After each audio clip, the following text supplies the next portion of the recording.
Un basculement soudain redessine le Sahel et referme un couloir stratégique. Après des décennies d'alignement stable, une décision tchadienne expose l'écart entre discours officiels et dynamique réelle régionale. Et surtout, que change pour les sociétés locales cette rupture évoquée par Ibrahim Traoré? On avance dans un centre de gravité encore indéterminé. L'enjeu de cette analyse est clair: fournir une grille de lecture rigoureuse pour comprendre ce que la recomposition en cours implique réellement pour le Sahel. Le bénéfice est précis: clarifier risques immédiats et marges d'action possibles. Il ne s'agit pas d'annoncer une rupture spectaculaire, mais d'examiner comment un pivot géopolitique, longtemps perçu comme amortisseur stratégique, cesse progressivement de jouer ce rôle. Ce déplacement oblige les acteurs régionaux et extérieurs à revoir leurs repères, souvent hérités de plusieurs décennies de continuité apparente. La source insiste sur un point central: l'écart entre le récit officiel et les dynamiques réelles n'est plus marginal, il devient structurant. Les pressions locales, les attentes populaires et les perceptions de vulnérabilité s'entrecroisent désormais, produisant une zone d'incertitude où les décisions sont interprétées bien au-delà de leur cadre diplomatique initial. Il vaut la peine de s'arrêter sur un point: le centre de gravité évoqué n'est pas une métaphore abstraite. Il renvoie à une modification perceptible de la manière dont souveraineté, sécurité et autonomie sont redéfinies par les États et par les sociétés. Comprendre ce glissement conditionne la lecture de toutes les séquences suivantes, soit chantant d'alignement remis en question en un seul geste. Cette frontière redéfinissent soudain la portée d'une décision nationale. Un élément révélateur apparaît dans ce décalage. Ce qui apparaît comme un ajustement diplomatique isolé agit en réalité comme un multiplicateur régional. La durée évoquée dans la source, 6 décennies, sert de point d'ancrage. Elle condense un cycle long, marqué par une continuité des partenariats et par un rôle de pivot attribué au Tchad.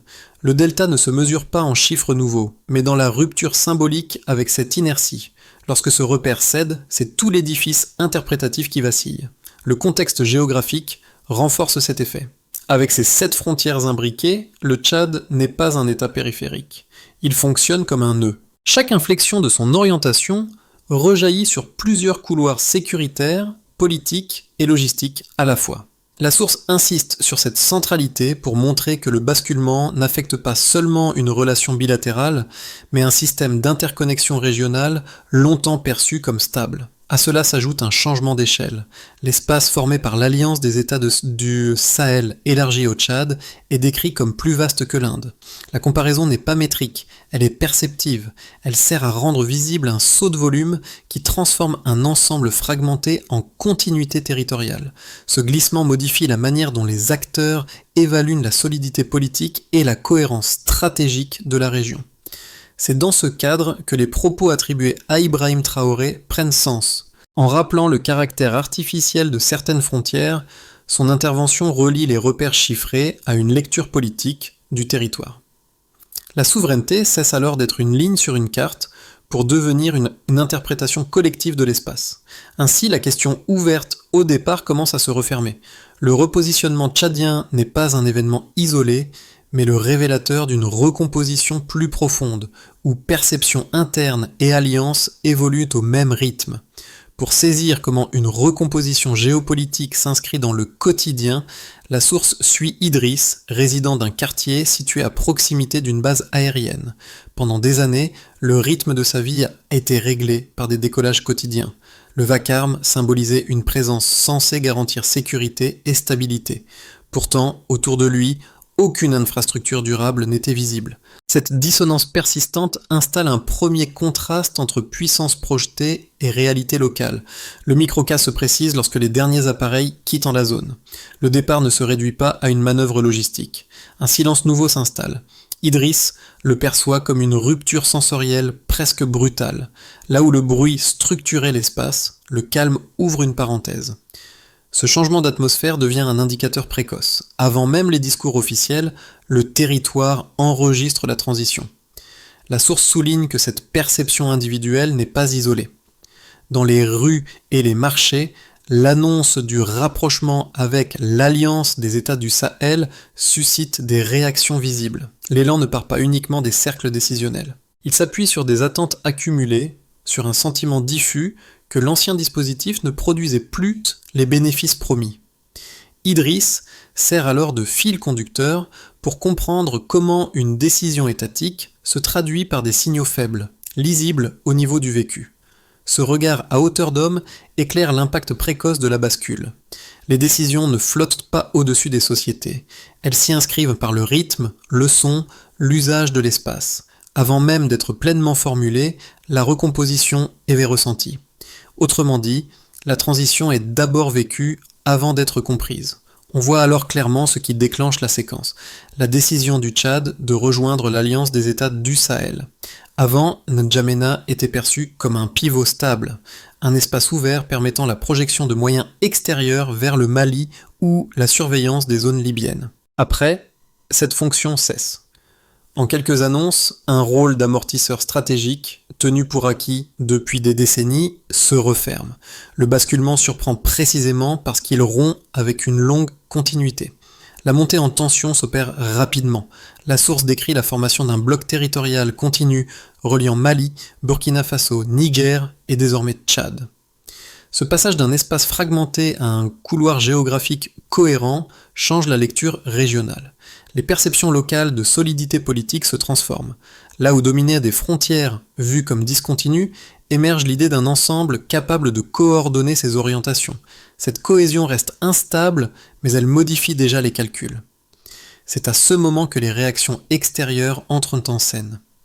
Le récit évoque des ajustements précipités, une inquiétude visible dans certaines capitales occidentales. L'expression de perte d'yeux et d'oreilles illustre la crainte d'un déficit de visibilité opérationnelle. La fermeture de cet espace réduit la capacité à anticiper, à surveiller, à intervenir rapidement. Dans cette dramaturgie, le retrait tchadien n'est pas un détail. Il crée un vide perçu comme stratégique. La mention d'Ibrahim Traoré s'inscrit ici comme un marqueur politique. Sa figure est citée parmi celles qui incarnent une dynamique régionale plus large, difficile à isoler ou à contenir. La source suggère que l'encerclement politique, autrefois envisagé autour de certains dirigeants, devient plus complexe lorsque les continuités territoriales se reforment. Le mouvement n'est plus ponctuel, il devient systémique. La rémanence se manifeste ensuite par une série d'effets diffus. Les relations entre ressources et partenariats extérieurs sont relues. Des attentes émergent autour de possibles renégociations, non comme ruptures immédiates, mais comme horizons crédibles. Le vide laissé par le retrait n'est pas interprété de manière uniforme. Pour certains, il signale un risque accru. Pour d'autres, il ouvre un espace d'autonomie à construire. La séquence se referme ainsi sur une transformation du cadre mental. Un levier se retire. Un axe se referme. Une continuité nouvelle apparaît. Ce n'est plus seulement un événement diplomatique, mais une chaîne d'effets où décisions, perceptions et anticipations s'enchaînent, redessinant durablement le paysage sahélien. La source articule l'analyse autour de 3 repères chiffrés, utilisés non pour produire une statistique exhaustive, mais pour mesurer un glissement. Le premier repère est temporel, 60 ans.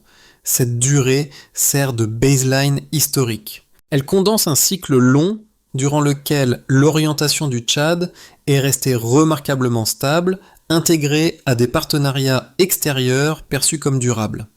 L'explication est simple. 60 ans symbolisent une inertie structurelle, difficile à infléchir sans rupture politique majeure. Le second repère est géographique. 7 frontières, ce chiffre n'est pas anodin. Il indique une centralité stratégique rare. Plus un État possède de voisins, plus chaque inflexion de sa trajectoire affecte plusieurs corridors simultanément. Le delta apparaît ici clairement. Le repositionnement tchadien ne modifie pas une relation unique. Il réorganise un nœud d'interconnexion régionale touchant sécurité, logistique et équilibre politique à la fois. Le troisième repère concerne l'échelle spatiale. L'espace de l'Alliance des États du Sahel élargi est décrit comme plus vaste que l'Inde. Il ne s'agit pas d'une mesure précise mais d'un effet de volume. Cette comparaison sert à rendre perceptible un saut d'échelle. Ce qui était fragmenté devient continu. L'explication associée tient dans peu de mots. Un bloc de cette taille change la manière dont la région est perçue et traitée par ses partenaires. On peut alors lire la séquence ainsi, une base historique, puis un écart qui reconfigure l'ensemble. Un cycle long est remis en question. Un pivot géographique est réinterprété. Un ensemble territorial change de volume. Dans ce passage d'échelle, la référence à Ibrahim Traoré agit comme un lien symbolique. En soulignant le caractère artificiel de certaines frontières, son discours connecte ces repères chiffrés à une relecture politique de la souveraineté. Ainsi, les chiffres ne prouvent pas, ils orientent. Ils donnent une matérialité au basculement en montrant comment durée, centralité et volume convergent pour transformer un système jugé stable en configuration ouverte et incertaine. Deux thèses structurent le débat présenté dans la source, chacune portée par une logique cohérente et des inquiétudes distinctes. La première soutient que le repositionnement du Tchad fragilise durablement les partenariats occidentaux dans le Sahel. Selon cette lecture, la perte d'un pivot central réduit la capacité de surveillance et complique la gestion des crises régionales. Les expressions employées, perte d'yeux et d'oreilles, réaction fébrile dans certaines capitales, traduisent l'idée d'un déficit opérationnel immédiat. Dans une zone déjà instable, perdre un point d'appui situé au carrefour de plusieurs corridors est perçu comme un affaiblissement structurel. L'argument fort tient à la géographie. Cette frontière signifie que toute modification d'orientation a des effets en chaîne, difficiles à compenser à court terme. La seconde thèse interprète au contraire ce basculement comme un rééquilibrage nécessaire. Elle s'appuie sur les signaux populaires décrits dans la source, venus des rues et des marchés, pour montrer que la recomposition n'est pas seulement institutionnelle. Dans cette perspective, le retrait extérieur est lu comme la fin d'un dispositif jugé peu productif pour les sociétés locales. Le vide laissé n'est pas seulement une absence, il devient un espace d'initiative. L'argument central ici repose sur la cohérence régionale. La formation d'un bloc territorial continu permettrait aux États concernés de coordonner davantage leurs décisions et de redéfinir leurs priorités, notamment en matière de souveraineté et de gestion des ressources. Pour être juste, il faut reconnaître la solidité de chaque position. Pour la première thèse, le risque est réel. Une transition rapide peut créer des zones grises exploitables par des acteurs armés ou par des rivalités concurrentes. L'incertitude stratégique est un coût immédiat. Pour la seconde, la force réside dans l'observation d'un mouvement de fond. Lorsque les attentes populaires convergent avec des trajectoires politiques régionales, la recomposition gagne en légitimité et en endurance. Le point de friction entre les deux visions se concentre sur l'interprétation du vide.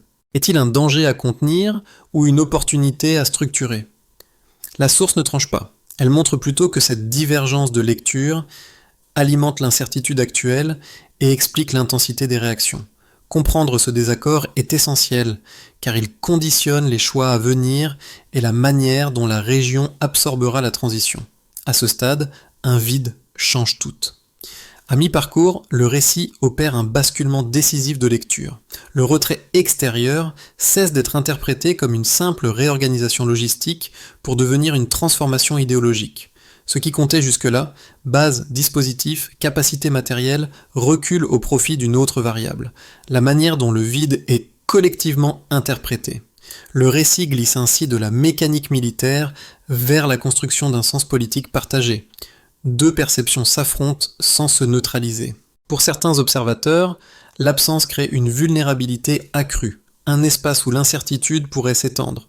Pour d'autres, ce même vide ouvre une possibilité rare, celle de redéfinir les règles, de sortir d'un cadre jugé figé et de projeter une trajectoire autonome. La source insiste sur ce dédoublement pour montrer que le changement ne réside pas uniquement dans les faits, mais dans leur lecture. C'est ici que la référence à Ibrahim Traoré prend une fonction structurante. En rappelant que certaines frontières sont perçues comme artificielles, son discours sert de repère interprétatif. Il propose une grille où la souveraineté n'est plus défensive, mais projective.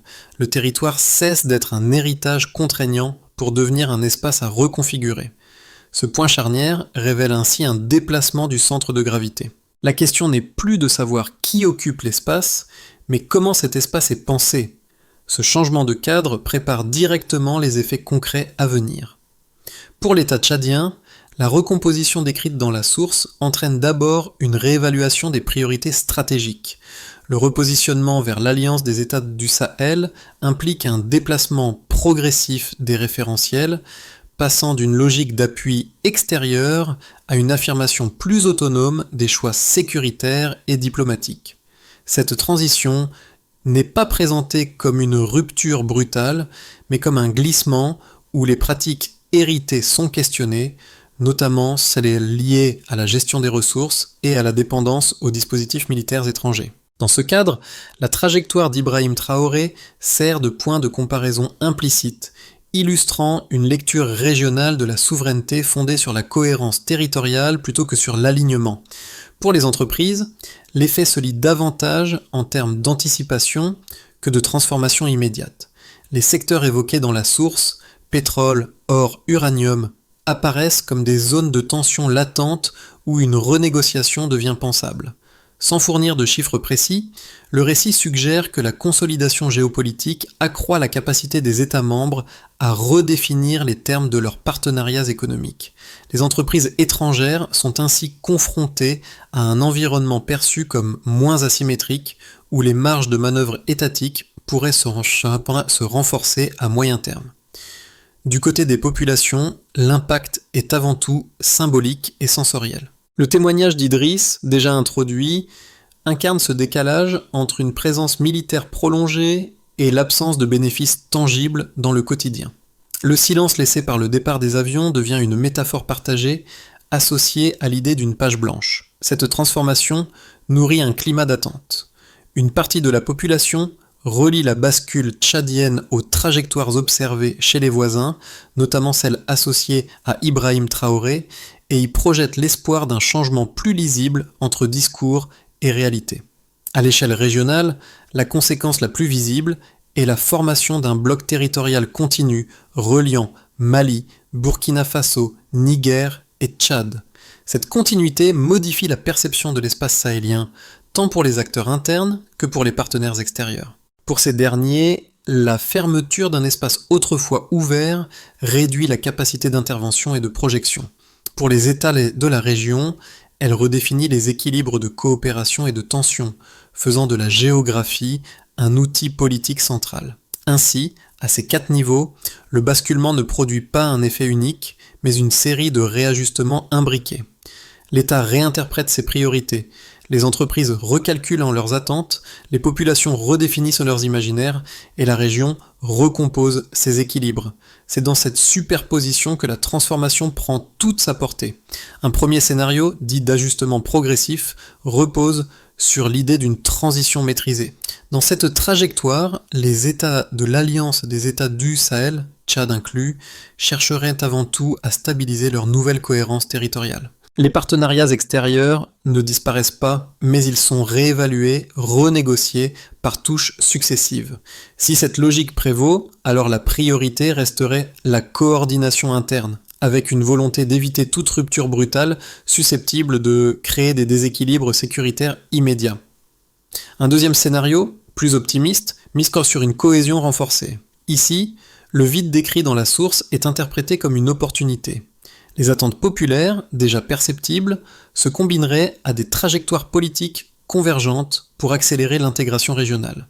Des figures évoquées dans le débat, comme Ibrahim Traoré, deviennent des repères symboliques d'une souveraineté assumée. Si cette dynamique s'impose, alors des décisions parallèles, des communications conjointes et une harmonisation accrue des priorités pourraient transformer le bloc en acteur plus autonome et lisible.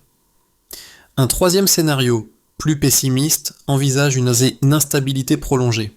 Dans ce cas, le vide serait exploité par des acteurs armés ou par des rivalités concurrentes, rendant la transition heurtée. Les dispositifs sécuritaires, en cours de réorganisation, peineraient à contenir les tensions, et la continuité territoriale deviendrait une ligne de fragilité plutôt qu'un atout. Si cette trajectoire se matérialise, alors la recomposition serait marquée par des ajustements désordonnés avant l'émergence de nouveaux équilibres. Ces 3 scénarios ne sont pas des prédictions, ils constituent des cadres de lecture. Une recommandation s'impose toutefois, observez moins les déclarations et davantage la cohérence entre décision, coordination régionale et perception populaire. C'est là que se jouera l'orientation réelle de la transition. Pour les lecteurs attentifs à l'analyse géopolitique, la recomposition décrite dans la source ouvre un espace d'observation inédit. Le basculement du Tchad vers l'alliance des États du Sahel invite à suivre les signaux faibles plutôt que les annonces spectaculaires. Ajustement diplomatique discret, réinterprétation de la souveraineté et réaction populaire constituent autant d'indices permettant de mesurer la profondeur réelle du changement. Pour ce public, l'enjeu est de comprendre comment un système réputé stable entre dans une phase de fluidité durable. Pour ceux qui s'intéressent aux trajectoires politiques comparées, les références récurrentes à des figures régionales jouent un rôle structurant. Les parcours évoqués dans la source, notamment celui d'Ibrahim Traoré, servent de point de comparaison pour lire les évolutions nationales à l'aune d'une dynamique collective. Cette approche met en lumière les circulations d'idées, les effets d'exemple et la manière dont les attentes populaires se construisent par résonance entre pays voisins. Pour les lecteurs sensibles aux effets concrets du changement, le récit d'Idriss rappelle que la géopolitique s'inscrit aussi dans le quotidien. Le contraste entre le vacarme des avions et le silence qui suit leur départ donne une mesure sensible de la transition. Ici, la recomposition se lit dans l'atmosphère d'un quartier, dans le rythme de la vie ordinaire et dans l'attente diffuse d'un avenir encore incertain. Ces trois regards n'entrent pas en concurrence. Ils se complètent. Ensemble, ils montrent que la transformation en cours ne peut être comprise qu'en articulant analyse stratégique, comparaison politique et expérience vécue. La source esquisse une trajectoire en plusieurs étapes, non comme un plan figé, mais comme une séquence d'actions observables permettant d'évaluer la solidité de la recomposition. La première étape consiste à clarifier les priorités communes. Les États concernés doivent expliciter ce qu'ils entendent modifier par rapport aux mécanismes antérieurs jugés déséquilibrés. Qui décide, sur quel dossier et avec quels objectifs mesurables? La cohérence entre discours et premiers signaux sera l'indicateur clé. La deuxième étape porte sur la gestion du vide interprétatif. Le retrait extérieur crée une zone d'incertitude que les autorités doivent contenir sans renoncer à la marge d'autonomie revendiquée. Ici, l'enjeu est temporel. Agir trop vite risque de déstabiliser. Attendre trop longtemps peut laisser s'installer des perceptions négatives. La mesure se fait par la stabilité des zones sensibles et par la lisibilité des annonces publiques. La troisième étape concerne l'harmonisation régionale. La source souligne l'importance des décisions parallèles et des communications conjointes pour donner corps à la continuité territoriale. Des figures régionales, dont Ibrahim Traoré, sont évoquées comme des catalyseurs symboliques de cette cohérence. Le critère d'évaluation est simple. Les États avancent-ils ensemble ou de manière dissonante? Enfin, la dernière étape relie stratégie et quotidien. Le cas d'Idriss rappelle que toute recomposition durable doit se traduire dans la vie ordinaire. Réduction des tensions, clarté des messages, prise en compte des attentes locales deviennent des indicateurs décisifs. C'est à ce niveau que la transition cesse d'être abstraite et devient tangible. Le récit revient au point de départ, le silence après le départ des avions. Pour Idriss, ce calme inattendu n'est pas seulement une absence de bruit, il marque une rupture intime, la fin d'un rythme imposé et l'ouverture d'un temps nouveau, encore incertain. Ce motif du silence traverse l'ensemble de la source comme un fil discret reliant décisions étatiques et perceptions locales. À l'échelle régionale, cette sensation résonne avec une transformation plus vaste. La continuité territoriale émergente, les attentes populaires et les repositionnements politiques s'entrecroisent pour former un paysage inédit. Les références à Ibrahim Traoré s'inscrivent dans cette résonance. Elles rappellent que la souveraineté évoquée n'est pas figée, mais en redéfinition constante, nourrie par des expériences partagées et des lectures communes de l'espace. Le contraste entre vacarme et calme devient alors une métaphore élargie. Il illustre le passage d'un cadre hérité à une page encore blanche. Rien n'est écrit d'avance. La recomposition décrite n'aboutit pas à une certitude, mais à une possibilité, celle d'imaginer autrement les rapports entre territoire, pouvoir et quotidien. Et s'il ne fallait retenir qu'une idée, ce serait celle-ci. Le silence annonce un choix collectif à venir. La séquence s'achève sans conclusion fermée, car la recomposition décrite reste en mouvement. Ce qui se joue au Sahel n'est pas seulement une affaire d'alliance ou de dispositif, mais une redéfinition progressive des repères collectifs. États, sociétés et partenaires extérieurs avancent dans un espace où les certitudes anciennes ne suffisent plus à guider la lecture du présent.